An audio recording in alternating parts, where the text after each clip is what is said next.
Actually, this is as real as it gets.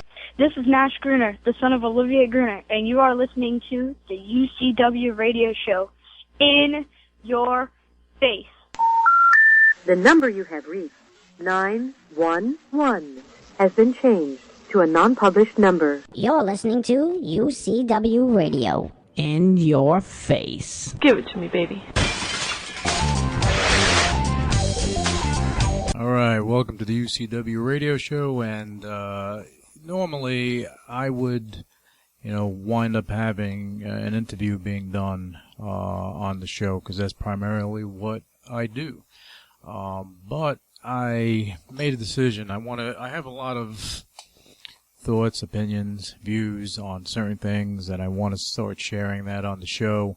So that's going to be part of what I'm going to be doing. And it's interesting how people view the world differently and they view things differently. I guess that's what makes everyone an individual, because you see things just slightly different. But, the disparities shouldn't be too crazy.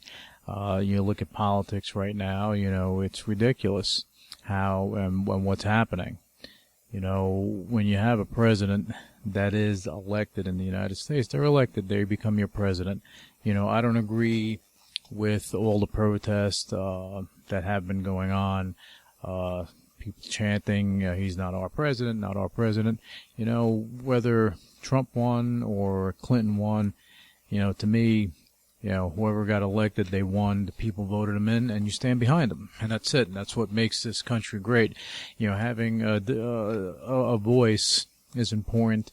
Yeah, you want to go and have civil protests if you do disagree with something, but you don't keep it going on for months and months and months and actually disturbing what is supposed to be happening. Okay, there's an agenda there. Some things I don't agree with, some things I do. Creating jobs is always a good thing, but for me, when I think job creation, I'm not thinking about menial jobs. I'm not thinking about, clerks at Walmart and things of that nature. I'm thinking about, jobs where you can actually, attain a skill that'll help you in life. That you can take with you from place to place if you choose to relocate or find somewhere else to be. And that's the way, that's my view anyway. I think that in most people, there's a desire to do better in life. I'm not saying all people, but most people.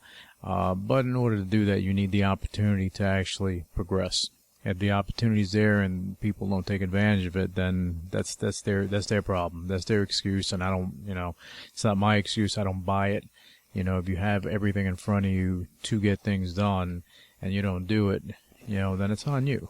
That means that you didn't want it bad enough, or maybe you're just lazy and you don't want to get up and do it, or you want someone else to do it for you. Those type of people. I don't get, I don't care where you are, you always want to do better. And, when, especially here in the States, in the United States, the opportunity is abundant. You just have to go search it out. It's not just going to fall into your lap. You have to want to go and do it and want to go and put the work in to make it all happen. And, at the end of the day, if you don't do that, then it's not going to work for you. So going back to the protest, it's your right as an American to protest when you don't believe in something. Okay, but the violence, all this stuff, this stuff needs to stop. This is why I don't enjoy politics, because of the nonsense, all the bull crap that's involved, and you're told one thing and then another thing gets done, and people have their own interest in line and everything else, and some people are afraid to stand up and actually stand up for what's right, because they're afraid of what's going to happen on the Hill and everything else. At the end of the day, if you're constituents and you represent them, and they're there, and you're looking out for their best interests, so you have to actually go and you have to fight for it.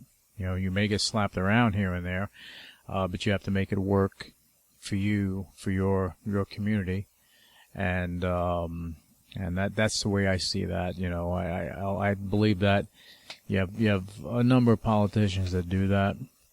But I do believe that you do have politicians that don't do that. You know, but they're voted in. I think they have lifetime contracts, you know, in office, which is amazing to me.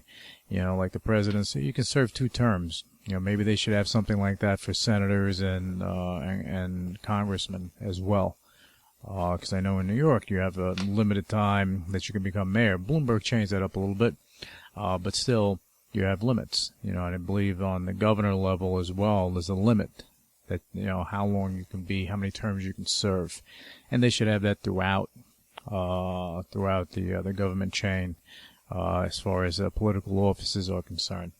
But now, going back to the protesting, yeah, you know, you have a right to protest. I don't agree with what happened in Charlottesville at all. I think it's sick, it sickens me. Because the United States is a melting pot. You have more diversity here. I mean, I'm from New York, so, you know, you're talking about diversity. That's like the center of the universe of diversity. You have people from all walks of life, cultures, religions, so on and so forth. But everybody, you know, you're together, and that's what makes New York great to me, because you have that diversity, and you're able to learn from different cultures, different religions, and you can, you know, and you learn how, and you actually learn the fact that people are people. You bleed the same, you breathe the same, you die the same. Well, not dying the same, but you do, when you go, you go. All right. So at the end of the day, people are people, and you gotta kind of, you know, take that out of the equation. You know, when I mean, well, legitimate things happen, yeah, and you protest. But like what's happening now with this violence, it's like a little bit over the top. And with that idiot that plowed through the crowd and killed people, you know, come on, really? Okay, you know, you have a voice, use it.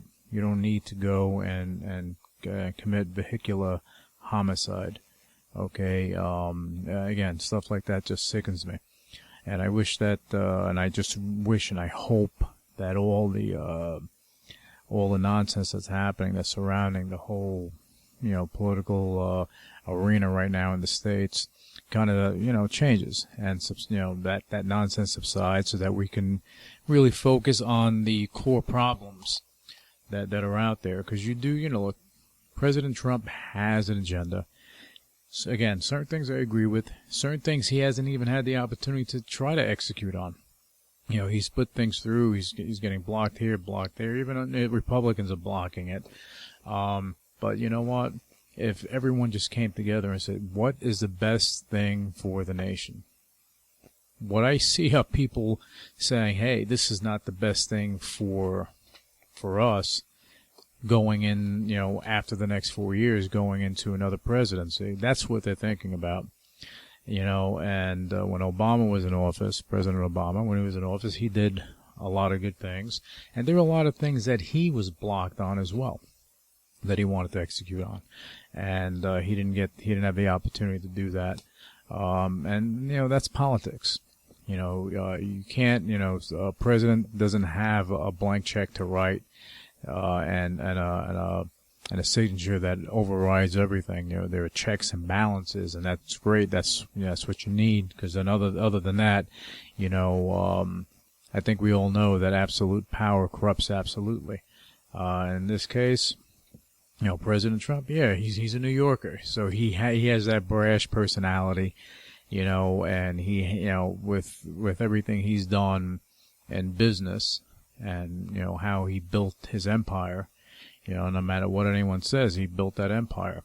He's been through turbulent times, but he, you know, was shooken and jiving, and he got through it, and he kept building.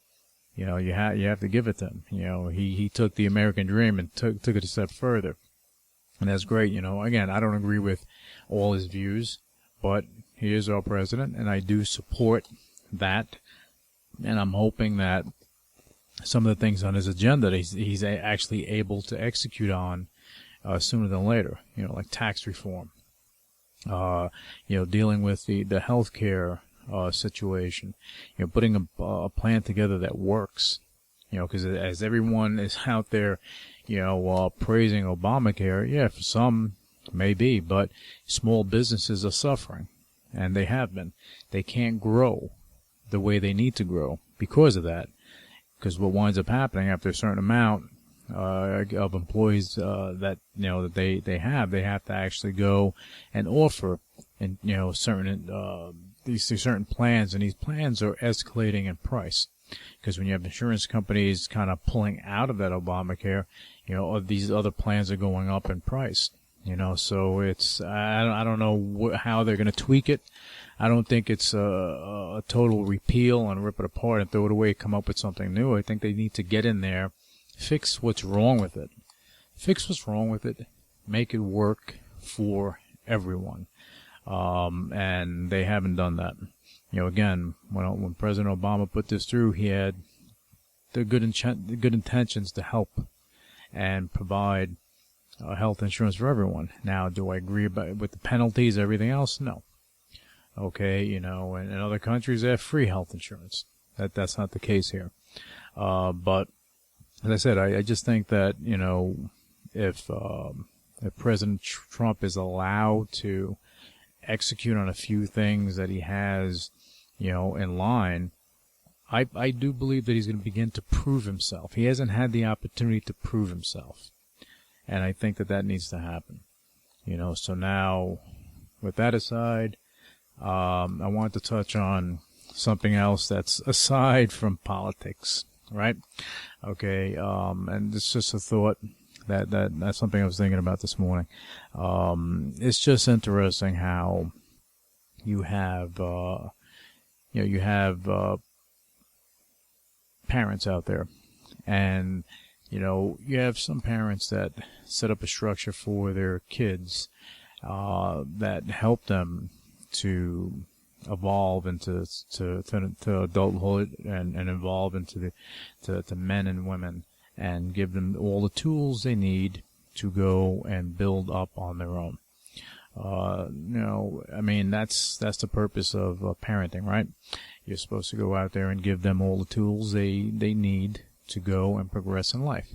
And the problem is that I see, and this is, I guess, a problem with society maybe, okay, but you have a lot of parents out there that, that probably grew up in strict homes, and they don't go and enforce that same strictness or even a modified version of that with their kids.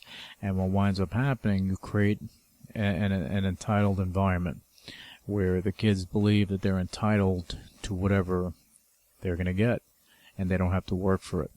And the problem with that is that when these kids go out in the real world, they're going to realize that, hey, this is not how it is. Okay, and then you wind up, getting hit with a wrecking ball, okay, called reality. And then you have to change everything that you know.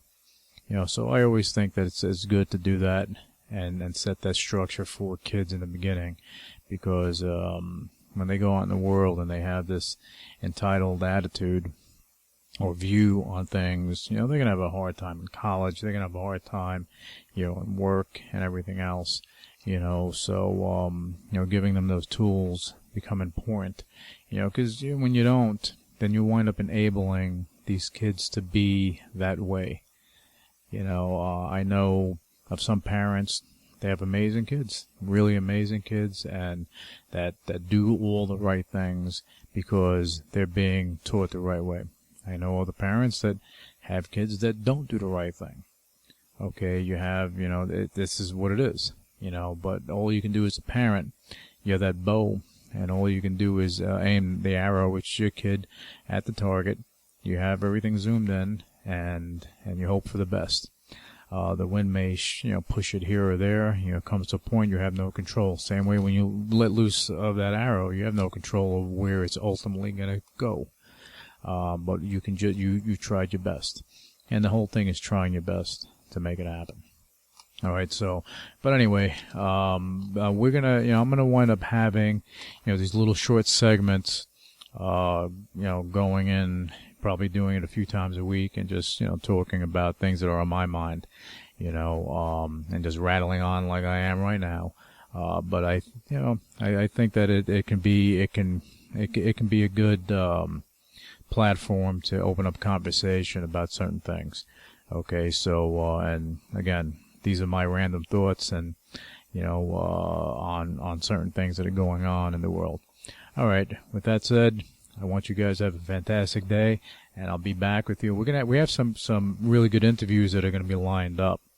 So we're also going to have those. We're not eliminating those. We're going to have those, but I want to just, share my thoughts, with you guys, and I thank you for listening. And, I'll be back with you, next time with some more thoughts. And, again, we're going to have some great interviews, so stay tuned to, what's happening with the UCW radio show. You guys have a great day. Initiating shutdown sequence. You're listening to UCW Radio in your face. What is your major malfunction? So let it be written. So let it be done. Ladies and gentlemen, my mother thanks you, my father thanks you, my sister thanks you, and I thank you.